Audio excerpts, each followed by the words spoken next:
Orang Mormon secara tepat disebut sebagai orang-orang suci zaman akhir. Anggota Gereja Yesus Kristus dari orang-orang suci zaman akhir sering membicarakan tentang pemulihan.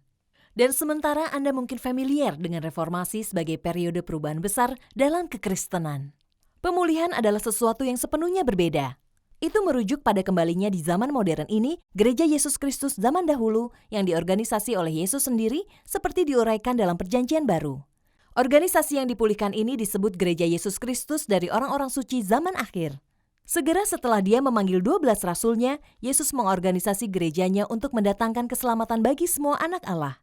Gereja yang baru akan mengajarkan pria dan wanita tentang sifat Allah, apa yang penting untuk mereka lakukan agar menjadi lebih seperti Dia dan kembali kepadanya. Di Perjanjian Baru, Rasul Paulus menjelaskan bahwa gereja Yesus dibangun di atas dasar para rasul dan nabi, dengan Kristus Yesus sebagai batu penjuru. Selama pelayanannya, Yesus mengajari para rasul Injilnya dan memberi mereka wewenang untuk mengajarkan kebenaran dan melayani orang-orang. Ini disebut imamat. Setelah kematian dan kebangkitannya, Yesus memerintahkan rasulnya untuk pergi, jadikanlah semua bangsa muridku. Para rasul dipercaya dengan terang Injil Juru Selamat, mengajar orang-orang dan membagikan terang itu kepada mereka. Kekristenan, kepercayaan kepada Kristus dan terang Injil mulai disebarkan. Namun seiring waktu, para rasul dibunuh, dan bersama itu, imamat dan terang Injil juga hilang dan kegelapan merayap masuk. Landasan kebenaran melalui para rasul dan nabi hilang.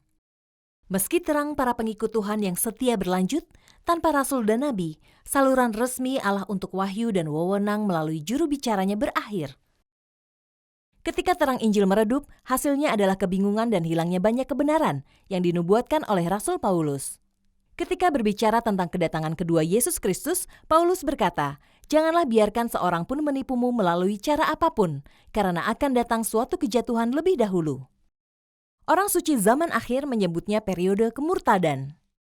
Kembalinya Gereja Yesus Kristus secara ilahi bersama landasannya para rasul dan nabi, terang dan pengetahuan Injil, dan wewenang imamat adalah apa yang orang suci zaman akhir sebut sebagai pemulihan. Rasul Petrus menubuatkan pemulihan ketika dia memaklumkan akan ada waktu pemulihan segala sesuatu seperti yang difirmankan Allah dengan perantaraan nabi-nabinya yang kudus. Orang suci zaman akhir percaya bahwa untuk bersiap bagi pemulihan segala sesuatu ini, Allah mengilhami banyak anaknya selama apa yang akhirnya dikenal sebagai reformasi.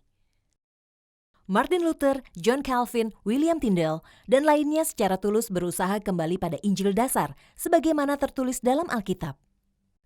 Penerimaan terang Injil dimulai lagi, bertumbuh dalam waktu dan tempat di mana kebebasan beragama didorong.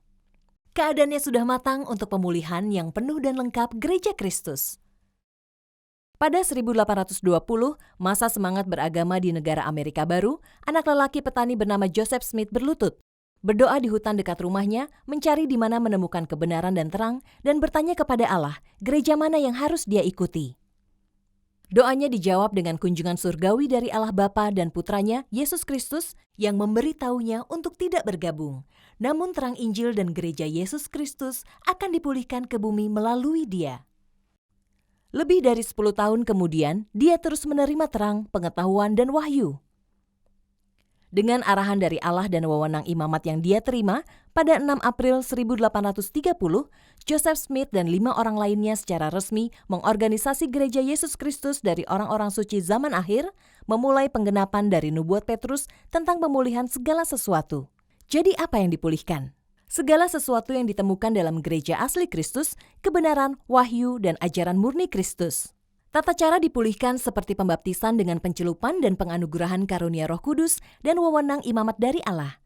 Dan itu adalah pemulihan penuh dari landasan yang sama dengan Rasul dan Nabi, yang bahkan saat ini mengikuti perintah Tuhan untuk mengajar semua bangsa. Anggota Gereja Yesus Kristus dari orang-orang suci zaman akhir percaya Allah memulihkan gerejanya untuk alasan sederhana. Dia mengasihi semua anaknya dan ingin mereka memiliki sukacita dalam hidup ini dan kembali hidup bersamanya. Melalui nabinya yang hidup dan kebenaran di gerejanya yang dipulihkan, Allah menunjukkan jalannya. Pemulihan, apakah itu?